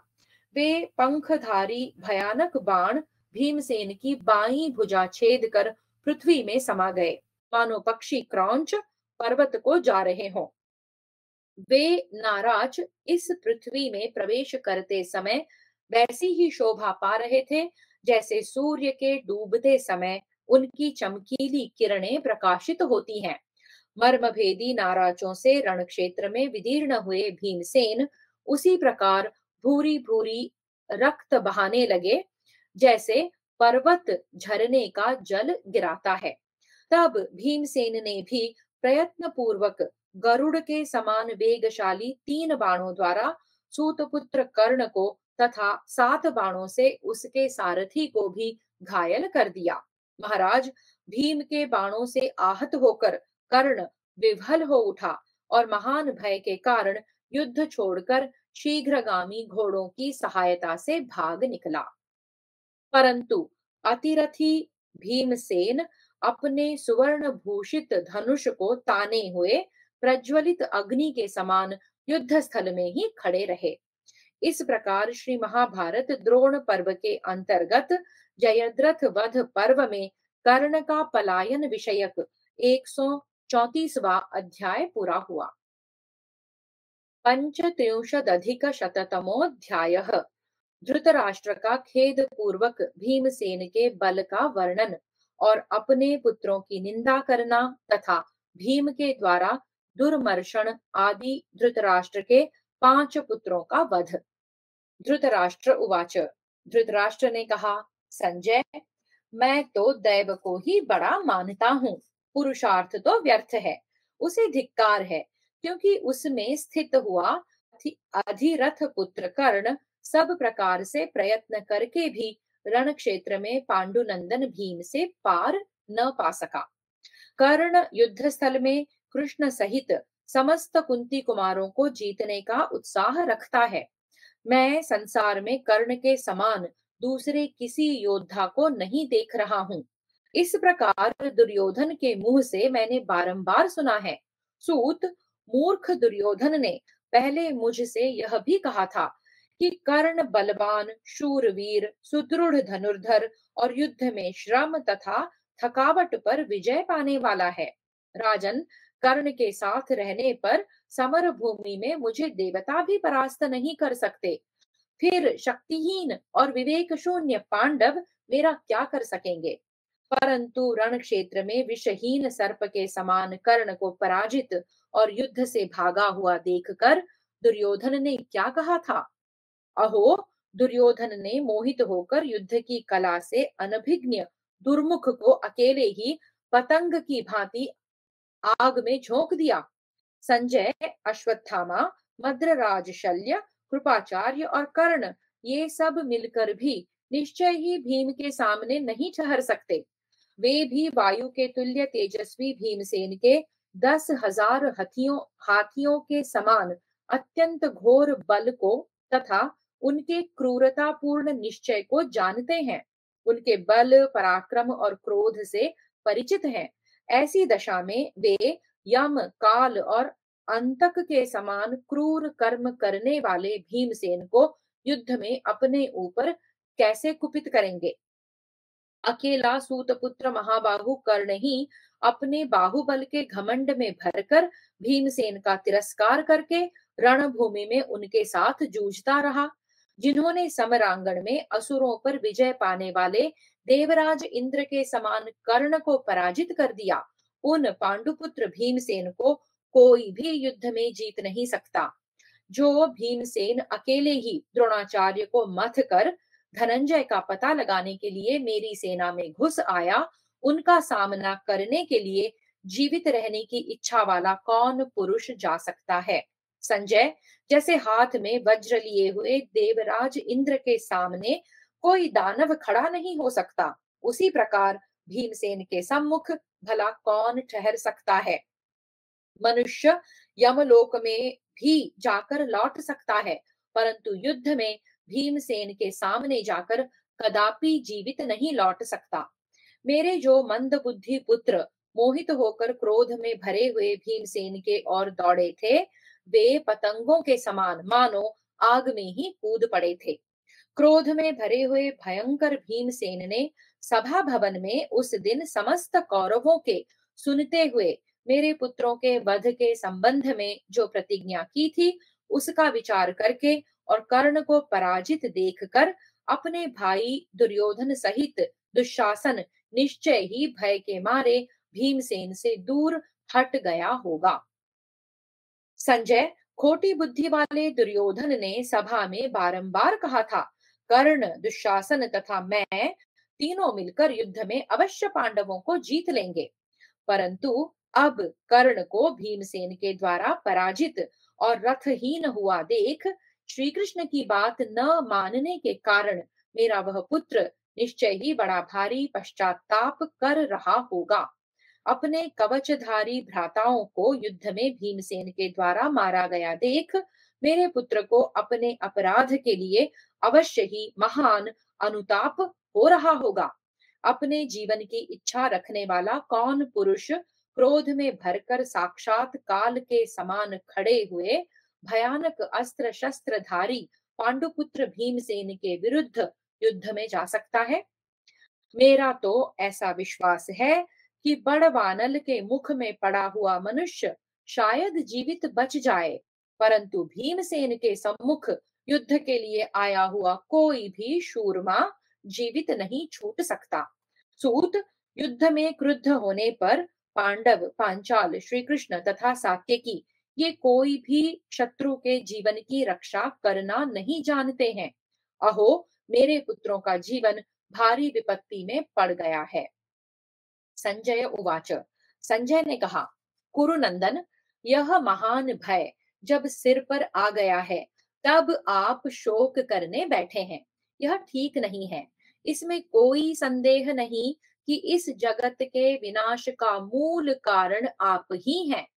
पुत्रों की हाँ में हाँ मिलाकर अब आपने स्वयं ही इस महान वैर की नींव डाली है, और जब इसे मिटाने के लिए आपसे किसी ने कोई बात कही, तब आपने उसे नहीं माना। ठीक उसी तरह जैसे मरणासन्न मनुष्य हितकारक औषध नहीं ग्रहण करता है।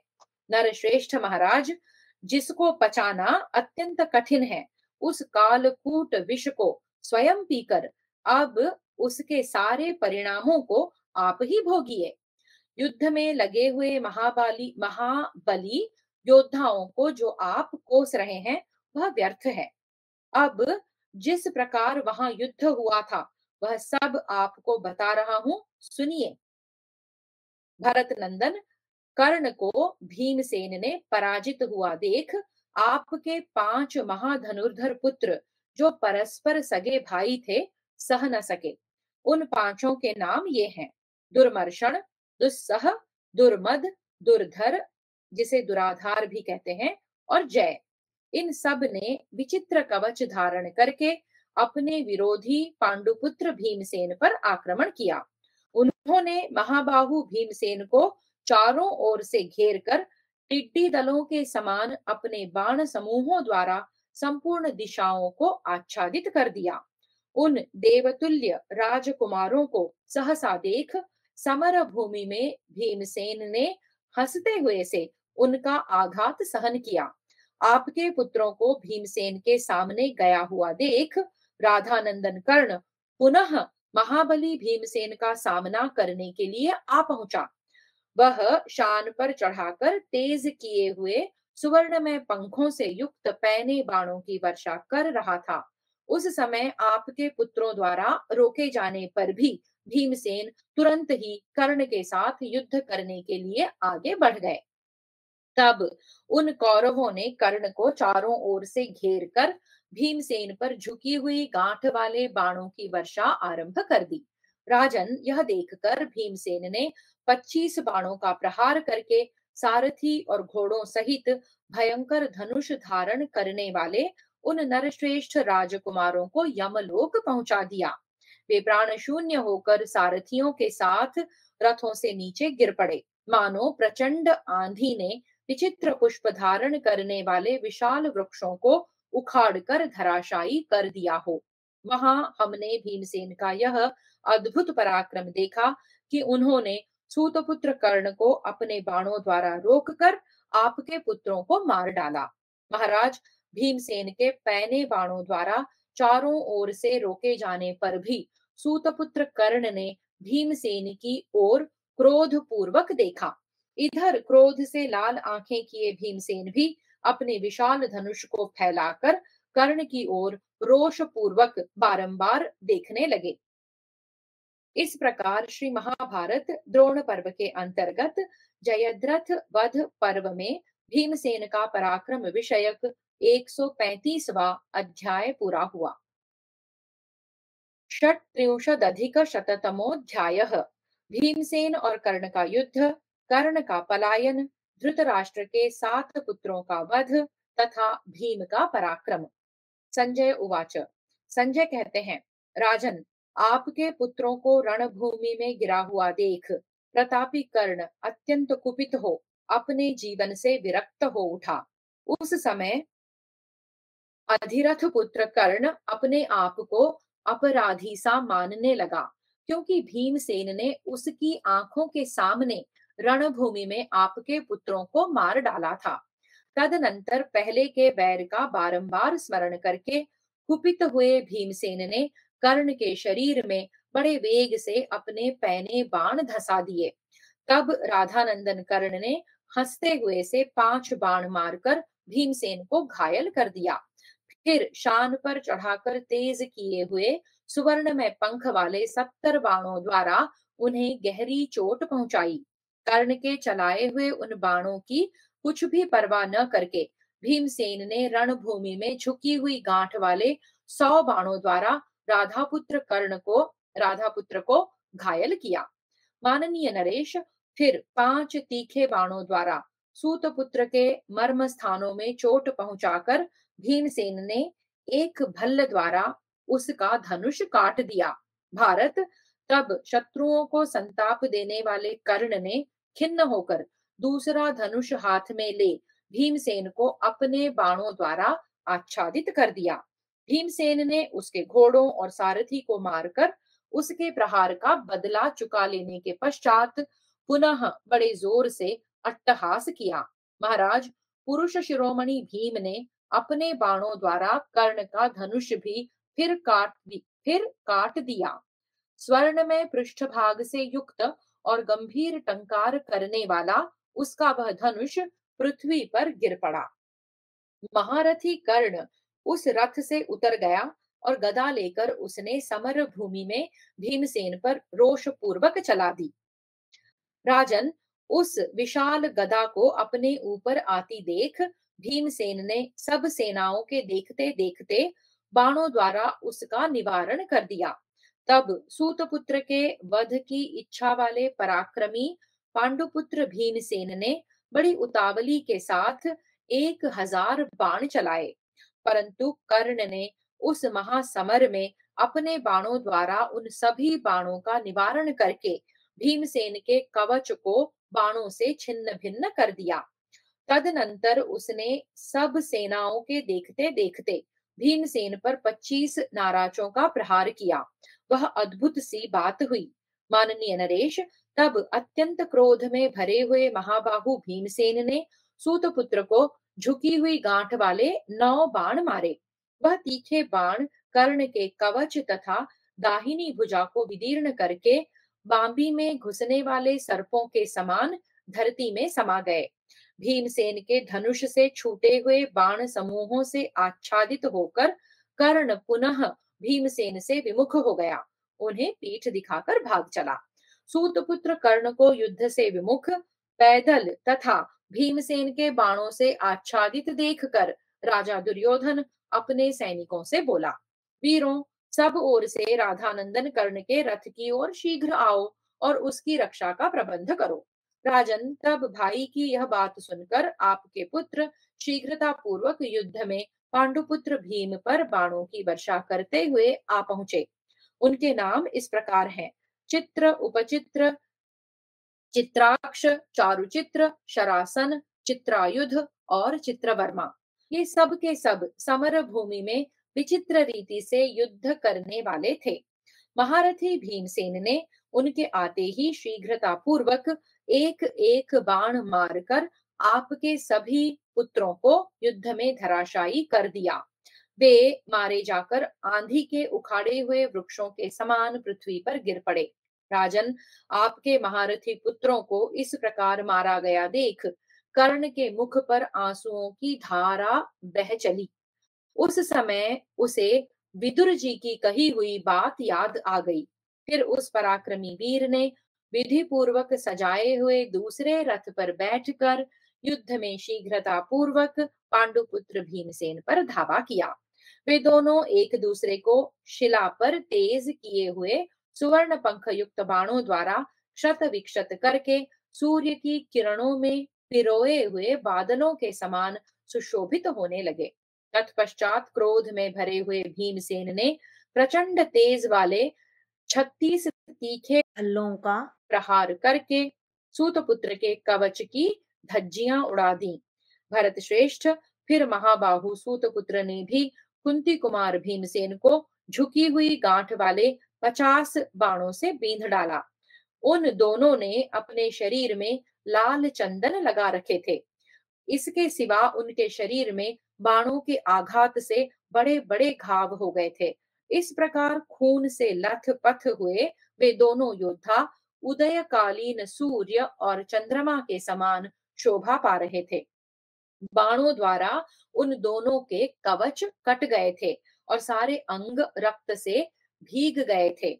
उस दशा में वे कर्ण और भीमसेन केचुल छोड़कर निकले हुए दो सर्पों के समान शोभा पाने लगे।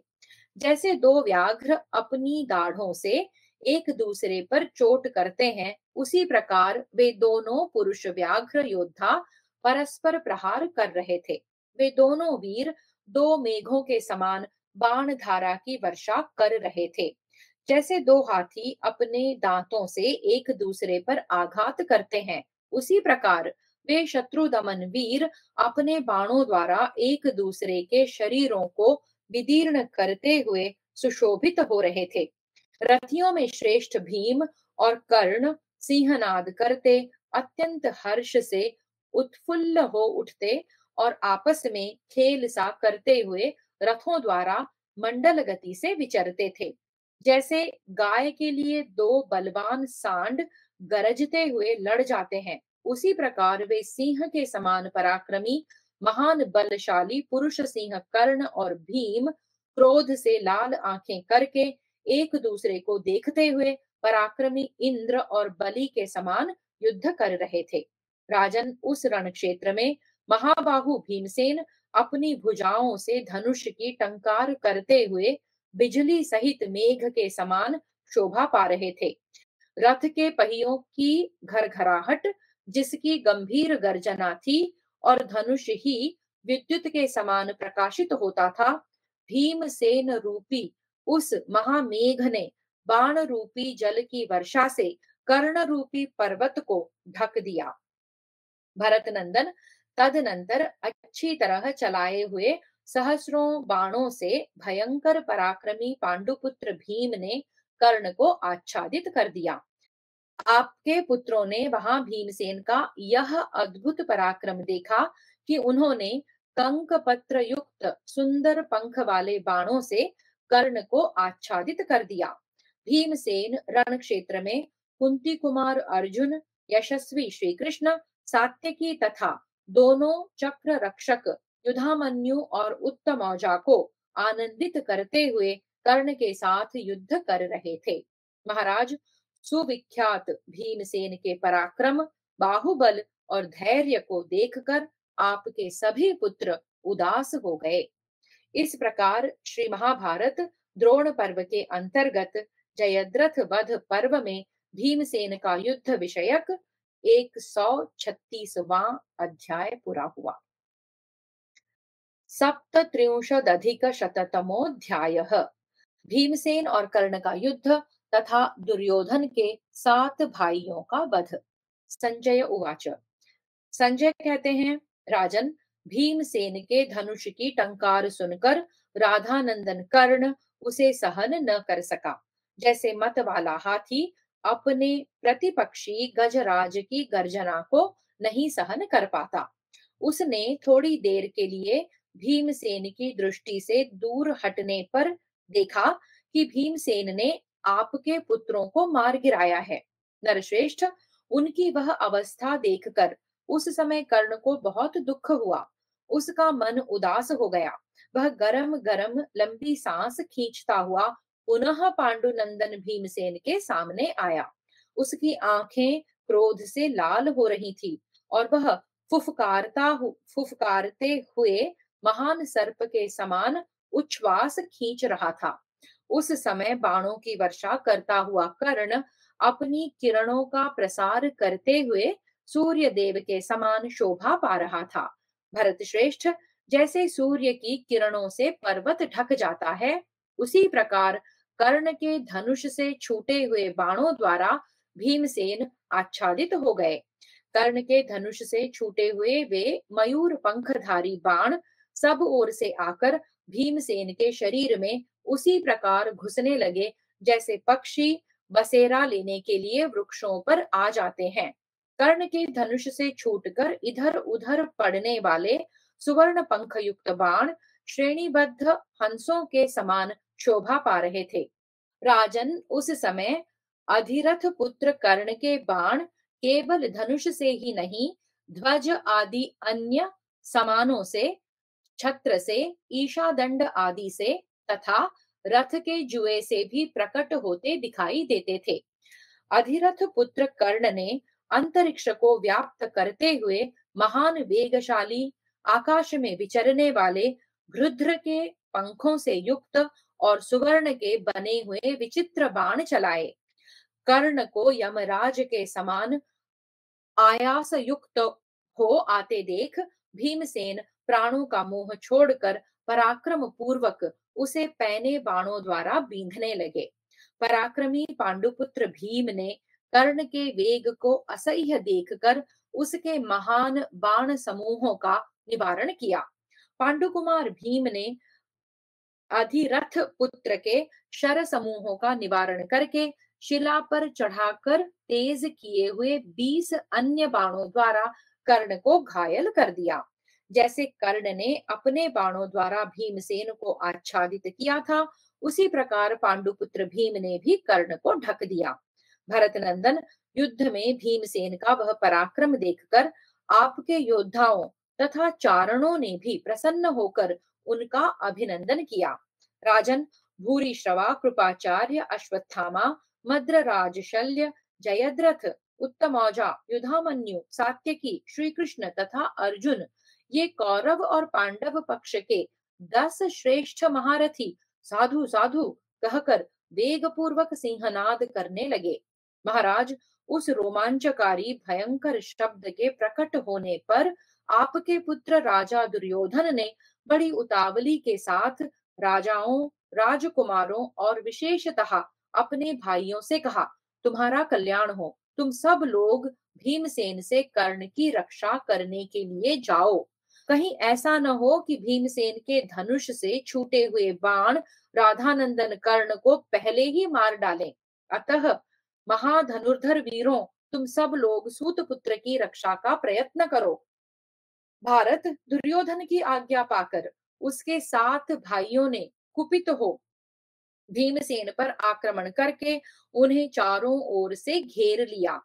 जैसे वर्षा ऋतु में मेघ पर्वत पर जल की धाराएं बरसाते हैं, उसी प्रकार उन कौरवों ने कुंती कुमार के समीप जाकर उन्हें अपने बाणों की वर्षा से आच्छादित कर दिया।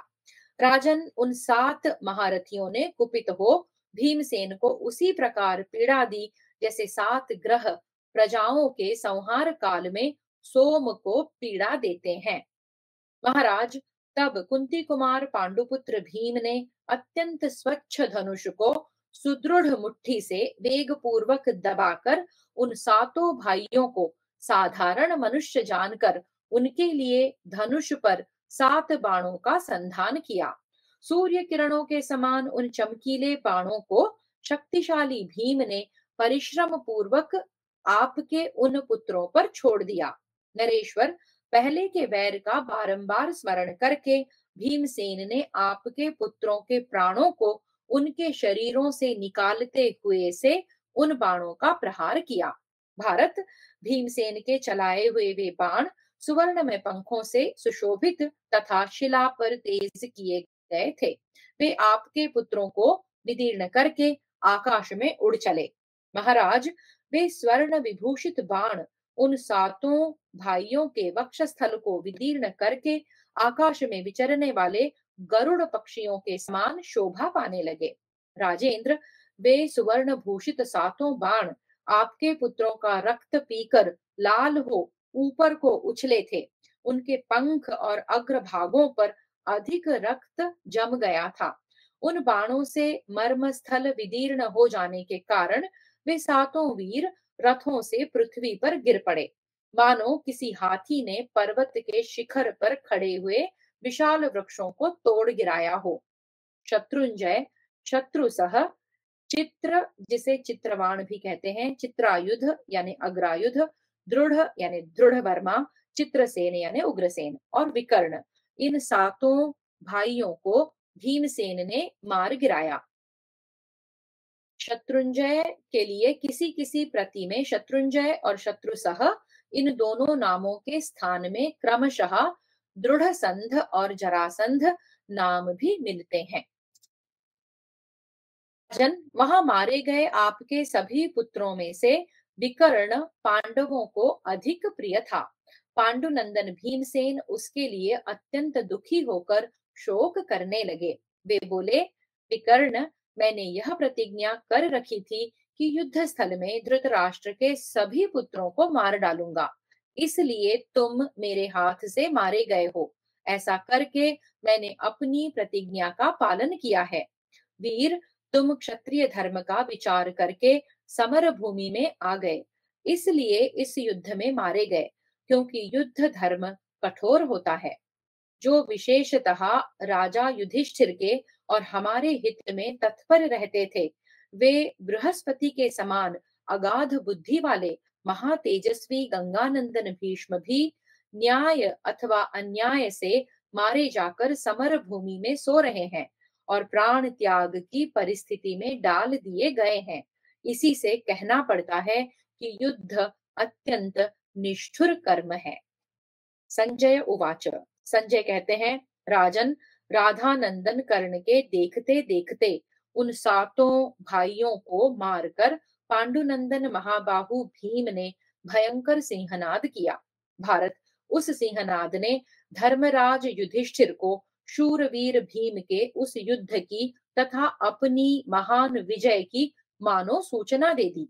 धनुर्धर भीमसेन के उस महानाद को सुनकर बुद्धिमान धर्मराज युधिष्ठिर को बड़ी प्रसन्नता हुई। राजन, तब प्रसन्न चित्त होकर युधिष्ठिर ने वाद्यों की गंभीर ध्वनि के द्वारा भाई के उस सिंहनाद को स्वागत पूर्वक ग्रहण किया। इस प्रकार भीमसेन को अपनी प्रसन्नता का संकेत करके संपूर्ण शस्त्रधारियों में श्रेष्ठ राजा युधिष्ठिर ने बड़े हर्ष के साथ रणभूमि में द्रोणाचार्य पर आक्रमण किया। महाराज, आपके 31, दुष्यल को छोड़कर 32 पुत्रों को मारा गया देखकर दुर्योधन को विदुर जी की कही हुई बात याद आ गई। विदुर जी ने जो कल्याणकारी वचन कहा था, उसके अनुसार ही यह संकट प्राप्त हुआ है।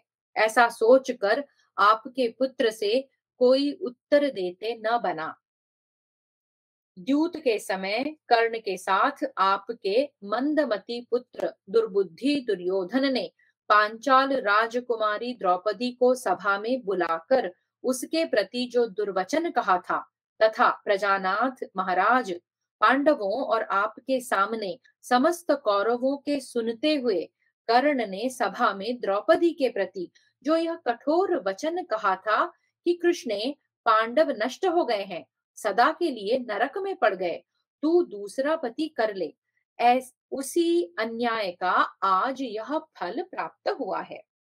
आपके पुत्रों ने जो पांडवों को कुपित करने के लिए षंड तिल यानी सारहीन तिल या नपुंसक आदि कठोर बातें उन महामनस्वी पांडवों को सुनाई थी, उसके कारण पांडुपुत्र भीमसेन के हृदय में 13 वर्षों तक जो क्रोधाग्नि धधकती रही है, उसी को निकालते हुए भीमसेन आपके पुत्रों का अंत कर रहे हैं।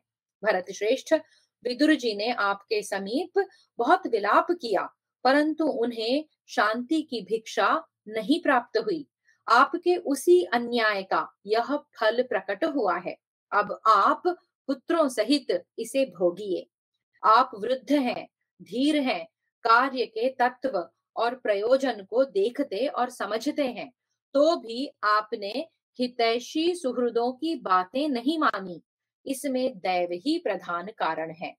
अतः नरश्रेष्ठ, आप शोक न कीजिए, इसमें आपका ही महान अन्याय कारण है। मैं तो आपको ही आपके पुत्रों के विनाश का मुख्य हेतु मानता हूँ। राजेंद्र, विकर्ण मारा गया, पराक्रमी चित्रसेन को भी प्राणों का त्याग करना पड़ा। आपके पुत्रों में जो प्रमुख थे, वे तथा अन्य महारथी भी काल के गाल में चले गए। महाराज, भीमसेन ने अपने नेत्रों के सामने आए हुए जिन जिन पुत्रों को देखा, उन सब को तुरंत ही मार डाला। आपके ही कारण मैंने भीमसेन और कर्ण के छेड़े हुए हजारों बाणों से राजाओं की विशाल सेना दग्ध होती देखी है। इस प्रकार श्री महाभारत द्रोण पर्व के अंतर्गत जयद्रथ वध पर्व में भीमसेन युद्ध विषयक 137वां अध्याय पूरा हुआ। अष्टात्रिंशदधिकशततमोऽध्यायः। भीमसेन और कर्ण का भयंकर युद्ध। धृतराष्ट्र उवाच। धृतराष्ट्र बोले, सूत संजय, इसमें विशेषतः मेरा ही अन्याय है, यह मैं स्वीकार करता हूँ। इस समय शोक में डूबे हुए मुझको मेरे उसी अन्याय का फल प्राप्त हुआ है। संजय, अब तक मेरे मन में यह बात थी कि जो बीत गया सो बीत गया, उसके लिए चिंता करना व्यर्थ है, परंतु अब यहाँ इस समय मेरा क्या कर्तव्य है उसे बताओ, मैं उसका पालन अवश्य करूंगा। सूत, मेरे अन्याय से वीरों का जो यह विनाश हुआ है, वह सब कह सुनाओ, मैं धैर्य धारण करके बैठा हूँ। संजय उवाच। संजय ने कहा, महाराज, जल की वर्षा करने वाले दो बादलों के समान महाबली महापराक्रमी कर्ण और भीमसेन परस्पर बाणों की वर्षा करने लगे। जिन पर भीमसेन के नाम खुदे हुए थे, वे शिला पर तेज किए हुए स्वर्णमय पंख युक्त बाण कर्ण के पास पहुंचकर उसके जीवन का उच्छेद करते हुए से उसके शरीर में घुस गए। इसी प्रकार कर्ण के छोड़े हुए मयूर पंख वाले सैकड़ों और हजारों बाणों ने वीर भीमसेन को आच्छादित कर दिया। महाराज, चारों ओर गिरते हुए उन दोनों के बाणों से वहां की सेनाओं में समुद्र से भी बढ़कर महान क्षोभ होने लगा। शत्रु दमन भीमसेन के धनुष से छूटे हुए विषधर सर्पों के समान भयंकर बाणों द्वारा सेना के मध्य भाग में आपके सैनिकों का वध हो रहा था। राजन, वहां गिरे हुए हाथियों, घोड़ों और पैदल मनुष्यों द्वारा ढकी हुई वह रणभूमि आंधी के उखाड़े हुए वृक्षों से आच्छादित सी दिखाई देती थी।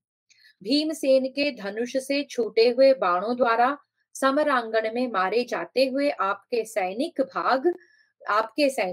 भाग चले और आपस में कहने लगे, अरे यह क्या हुआ। इस प्रकार कर्ण और भीमसेन के महान वेगशाली बाणों द्वारा सिंधु, सौवीर और कौरव दल की वह सेना उखड़ गई और वहां से भाग खड़ी हुई। वे शूरवीर सैनिक, जिनमें बहुत से लोग मारे गए थे तथा जिनके हाथी, घोड़े और रथ नष्ट हो चुके थे, भीमसेन और कर्ण को छोड़कर संपूर्ण दिशाओं में भाग गए। अवश्य ही कुंती कुमारों के हित के लिए ही देवता हमें मोह में डाल रहे हैं, क्योंकि कर्ण और भीमसेन के बाणों से वे हमारी सेना का वध कर रहे हैं। ऐसा कहते हुए आपके योद्धा भय से पीड़ित हो बाण मारने का कार्य छोड़कर युद्ध के दर्शक बनकर खड़े हो गए। तदनंतर रणभूमि से रक्त की भयंकर नदी बह चली, जो शूरवीरों को हर्ष देने वाली और भीरू पुरुषों का भय बढ़ाने वाली थी। हाथी, घोड़े और मनुष्यों के रुधिर समूह से उस नदी का प्राकट्य हुआ था। वह प्राण शून्य मनुष्यों, हाथियों और घोड़ों से घिरी हुई थी। भारत उस समय अनुकर्ष, पताका, हाथी, घोड़े, रथ, आभूषण, टूट कर बिखरे हुए स्यंदन यानी रथ, टूक टूक हुए पहिए, धुरी और कुबर, सुवर्ण भूषित एवं महान टंकार शब्द करने वाले धनुष, सोने के पंख वाले बाण, केंचुल छोड़कर निकले हुए सर्पों के समान कर्ण और भीमसेन के छोड़े हुए सहस्रों नाराज, प्रास, तोमर, खड्ग, फरसे, सोने की गदा, मूसल, पट्टिश, भांति भांति के ध्वज, शक्ति, परिघ और विचित्र शतघ्नि आदि से उस रणभूमि की अद्भुत शोभा हो रही थी।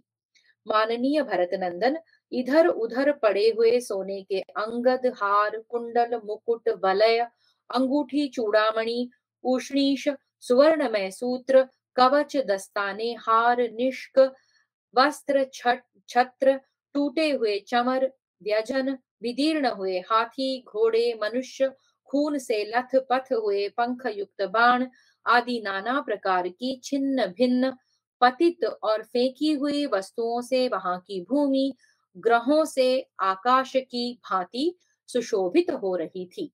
उन दोनों के उस अचिंत्य, अलौकिक और अद्भुत कर्म को देखकर चारणों और सिद्धों के मन में भी महान विस्मय हो गया। जैसे वायु की सहायता पाकर सूखे वन में तथा घास फूस के अग्नि की गति बढ़ जाती है, उसी प्रकार उस महायुद्ध में भीमसेन के साथ सूतपुत्र कर्ण की भयंकर गति बढ़ गई थी। नरेश्वर, जैसे दो हाथी किसी से प्रेरित होकर नर कुल के वन को रौंद डालते हैं, उसी प्रकार मेघों की घटा के समान आपकी सेना बड़ी दुरवस्था में पड़ गई थी। उसके रथ और ध्वज गिराए जा चुके थे, हाथी, घोड़े और मनुष्य मारे गए थे। कर्ण और भीमसेन ने उस युद्ध स्थल में महान संहार मचा रखा था। इस प्रकार श्री महाभारत द्रोण पर्व के अंतर्गत जयद्रथ वध पर्व में भीम और कर्ण का युद्ध विषयक 138वां अध्याय पूरा हुआ। हरिः ओम। श्री कृष्णार्पणमस्तु।